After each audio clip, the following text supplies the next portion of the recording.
Hello friends, I am Pratibha and again welcome to teaching channel. आज का जो हमारा वीडियो होने वाला है वो टाइप्स ऑफ नॉलेज के ऊपर होने वाला है, जो कि बीएड फर्स्ट सेमेस्टर के पेपर 4 यानी कि अंडरस्टैंडिंग डिसिप्लिन एंड सब्जेक्ट से रिलेटेड टॉपिक है। ठीक है, तो वीडियो में आगे जाने से पहले अगर आपने हमारे चैनल को सब्सक्राइब नहीं किया तो मेक श्योर आप इसे जरूर सब्सक्राइब कर लें और पास ही पड़े बेल आइकन को जरूर दबाएं, जिससे जब भी हम वीडियो डालें आपके पास नोटिफिकेशन इजीली और सबसे पहले आपको नोटिफिकेशन मिल सके। वीडियो अगर आपको हेल्पफुल लगता है या कहीं ना कहीं आपको पसंद आता है तो वीडियो को लाइक करें, अपने फ्रेंड्स के साथ से जरूर शेयर करें। आज हम बात कर रहे हैं टाइप्स ऑफ नॉलेज की, यानी कि ज्ञान के प्रकार। कितने टाइप्स होते हैं ज्ञान के, तो यहाँ पे मेनली जो बेसिक टाइप्स होते हैं नॉलेज के, ठीक है, तो वो दो टाइप के होते हैं। फर्स्ट है सामान्य ज्ञान, सेकंड है विशिष्ट ज्ञान। ठीक है, general knowledge and specific knowledge. ठीक है, ये दोनों के दोनों हमारे जो है नॉलेज के टाइप्स होते हैं। तो इसमें जो फर्स्ट है सामान्य ज्ञान यानी कि जनरल नॉलेज जो होता है वो भी दो टाइप का होता है। फर्स्ट है इसमें प्रागुण-भाविक ज्ञान और सेकंड है प्रायोगिक ज्ञान। ठीक है, इसको एक्सप्लेन करते हैं हम कि प्रागुण-भाविक क्या होता है और प्रायोगिक क्या होता है। ठीक है, तो जो फर्स्ट वाला है ये जनरल नॉलेज के अंतर्गत आते हैं, प्रागुण-भाविक और प्रायोगिक ज्ञान। प्रागुण भाविक ज्ञान वह होता है, वह ज्ञान जिसका बुद्धि अनुभव की सहायता के बिना प्राप्त करते हैं जिसको, ठीक है, जिसको यानी कि जिसको बुद्धि अनुभव की सहायता के बिना प्राप्त किया जाता है। मतलब कोई ऐसा अनुभव लेने की उसमें कोई आवश्यकता नहीं है। ठीक है, मतलब कई सारी चीजें होती हैं कि जैसे 2 और 2 को मिलाकर 4 होता है, तो इसमें ये बात हर किसी को पता होती है कि 2 + 2 कर देंगे तो 4 हो जाएगी। ठीक है, इसके लिए हर किसी को जरूरी नहीं है एग्जाम्पल अनुभव करे उस चीज का, कि प्रमाणित करने की कोई इस पर आवश्यकता नहीं है कि इस चीज का हमें अनुभव कर लेंगे तब ये चीज सही होगी। ठीक है, क्योंकि ये चीज बिल्कुल सही है और इसे हर कोई मानता है कि 2 और 2 यानी कि 2 + 2 करेंगे तो वो 4 हो जाएगा। सेकंड है प्रायोगिक ज्ञान, यानी कि यह ज्ञान प्रयोग पर आधारित होता है। ठीक है, जैसे उसके नाम से ही पता चल रहा है, यह ज्ञान बाहरी जगत के अनुभव, निरीक्षण तथा मानव के स्वयं के अनुभव, अवलोकन, निरीक्षण से प्राप्त होता है। मतलब मनुष्य जो भी अवलोकन करता है या अनुभव करता है या फिर जो भी वो निरीक्षण करता है उसके द्वारा जो नॉलेज उसे प्राप्त होती है वो होती है प्रायोगिक ज्ञान। तो यहाँ पे हमने देखा सामान्य ज्ञान को, यानी कि जनरल जो नॉलेज है उसके पार्ट्स को। ठीक है, अब हम बात करेंगे स्पेसिफिक नॉलेज को, यानी कि जो हमारा विशिष्ट ज्ञान है उसके प्रकार कौन कौन से होते हैं। तो इसमें जो फर्स्ट है वो है आप्त वचनात्मक या अधिकारात्मक ज्ञान। ठीक है, आप्त वचनात्मक या अधिकारात्मक ज्ञानी फर्स्ट है। सेकंड है इसमें ऐन्द्रिक ज्ञान। ठीक है, थर्ड है तार्किक ज्ञान, फोर्थ है इसमें वैज्ञानिक ज्ञान, फिफ्थ है क्रियात्मक ज्ञान और जो लास्ट है वो है अंतःप्रज्ञात्मक ज्ञान। ठीक है, तो ये 6 टाइप्स के इसके जो है स्पेसिफिक जो नॉलेज है उसके जो पार्ट्स होते हैं वो 6 पार्ट्स होते हैं या फिर 6 इसके टाइप्स होते हैं। ठीक है, एक एक करके देख लेते हैं, थोड़ा बहुत डिस्कस करेंगे इन सभी को कि क्या इनके अंतर्गत आता है।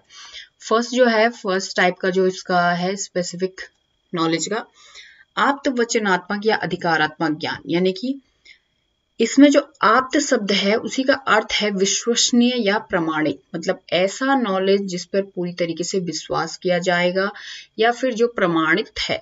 ठीक है, और उस पर विश्वास करना हर किसी को करना पड़ेगा। इस तरीके का जो नॉलेज होता है वो इसके अंतर्गत आता है। इस प्रकार आप्त वचनात्मक ज्ञान वह ज्ञान है जिसमें हम उन व्यक्तियों के कथनों, लिखित विचारों, खोजों द्वारा प्राप्त जानकारी को ही अटल ज्ञान मानते हैं। ठीक है, मतलब किसी ने कोई चीज खोज निकाली है तो हम उसे नकार नहीं सकते हैं अगर वो चीज सही है तो। ठीक है, तो वो चीज इसके अंतर्गत आती है। जैसे पृथ्वी सूर्य के चारों ओर चक्कर काटती है, हम इस बात को पुस्तकों में पढ़ते हैं तथा अपने अध्यापकों द्वारा भी सुनते हैं। इस प्रकार का ज्ञान किसी न किसी अधिकारी द्वारा भी दिया जा सकता है, इसीलिए इसे अधिकारात्मक ज्ञान भी कहते हैं। ठीक है, दोनों के दोनों नेम जो है एक ही नॉलेज के हैं। ठीक है, आप तो वचनात्मक बोलो यानी कि जिस पर हम विश्वास कर सकते हैं, इस तरीके का नॉलेज, और या फिर क्योंकि वो किसी अधिकारी द्वारा भी दिया जा सकता है, किसी बड़े पर्सन द्वारा दिया जा सकता है, तो इसलिए हम उसे अधिकारात्मक ज्ञान भी बोलते हैं। सेकंड है हमारा रीजनिंग नॉलेज, जिसे हम, ठीक है, ऐन्द्रिक ज्ञान यानी कि जो हमारा इंद्रियों द्वारा होता है।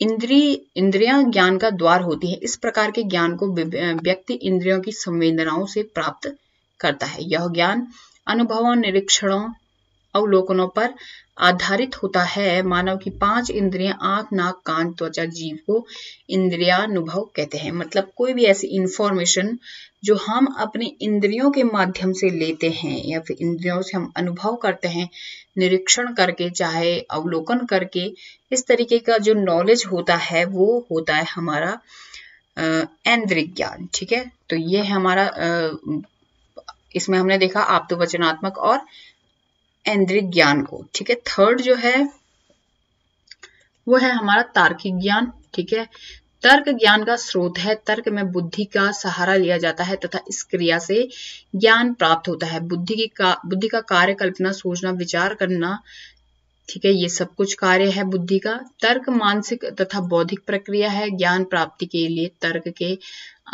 अंतर्गत 2 विधियां आती हैं। मतलब किस तरीके से आप जो है तर्क के माध्यम से 2 प्रकार से ज्ञान को अर्जित कर सकते हैं। एक तो होती है आगमन विधि और दूसरी होती है निगमन विधि। ठीक है, तो बेसिकली तर्क के माध्यम से जब आप यानी कि बुद्धि का सहारा लेकर के, रीजनिंग मेथड का यूज करके जब आप किसी नॉलेज को या किसी इंफॉर्मेशन को लेते हैं, उसके बारे में आप कल्पना करते हैं, सोचते हैं, विचार करते हैं, तो वो होता है हमारा तार्किक ज्ञान या फिर रीजनिंग नॉलेज। नेक्स्ट है फोर्थ जो हमारा है टाइप।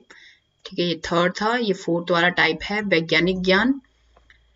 यह ज्ञान विज्ञान के क्षेत्र में विज्ञान में रुचि रखने वालों के लिए होता है। इस ज्ञान को प्रयोगशालाओं में प्रयोग करके और निरीक्षण द्वारा प्राप्त करते हैं। ज्ञान को सक्षम बनाने हेतु ऐन्द्रिक ज्ञान और तार्किक ज्ञान का सहयोग लेना पड़ता है। यह वैज्ञानिक विषयों हेतु महत्वपूर्ण ज्ञान है। ठीक है, तो बेसिकली विज्ञान में रुचि जिन लोगों की होती है या जिन छात्रों की होती है या फिर वे लोग जो विज्ञान के क्षेत्र में कुछ करना चाहते हैं, ठीक है, उनको इस तरीके के जो नॉलेज रखते हैं वो होते हैं वैज्ञानिक ज्ञान, वो कहलाता है वैज्ञानिक ज्ञान। तो वैज्ञानिक ज्ञान के लिए ऐन्द्रिक ज्ञान व तार्किक ज्ञान इन दोनों का ही सहयोग लेना पड़ता है, क्योंकि रीजनिंग भी आपको उतनी ज्यादा जरूरी होती है जितना कि आपको अपने इंद्रियों का यहाँ पर सहारा लेना पड़ता है कि इंद्रियों से आप जो भी ज्ञान अर्जित कर सको।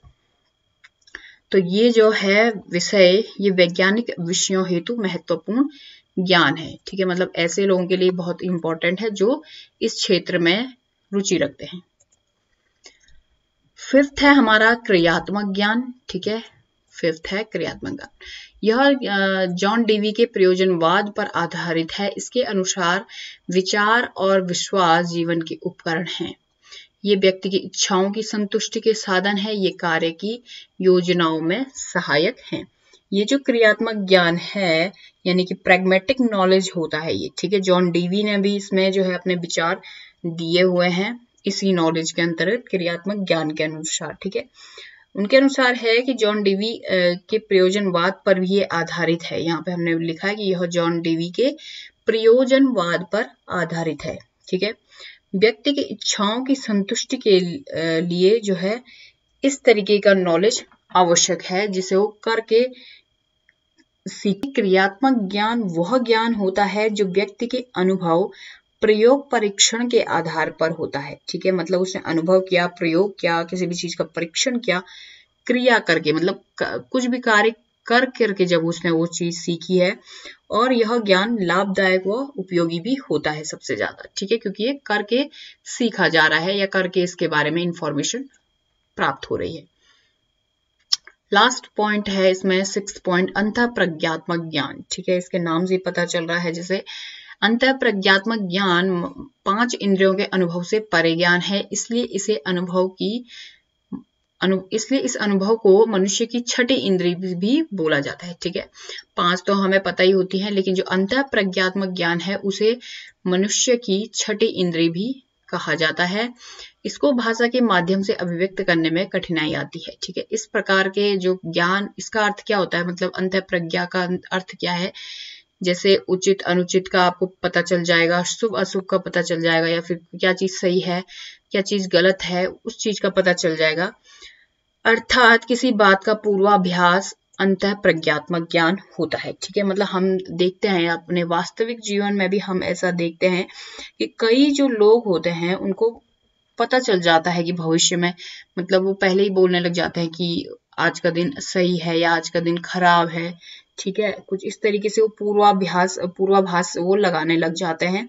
तो इस तरीके से जब वो महसूस करने लग जाते हैं, मतलब उसका उनका जो छठा सेंस है वो जब यूज होता है, मतलब उनको अच्छा बुरा इन जो भी घटना होने वाली होती है उनको पहले ही पता चल जाता है। तो पूर्वाभास जब वो करने लग जाते हैं किसी भी नॉलेज को लेकर, तो वो होता है अंतः प्रज्ञात्मक किया है। ठीक है, तो आई होप गाइस कि आपको हमारा ये वीडियो पसंद आया होगा। वीडियो अगर आपको पसंद आया, वीडियो को लाइक करें, शेयर करें, चैनल को जरूर सब्सक्राइब करते रहें। Thank you.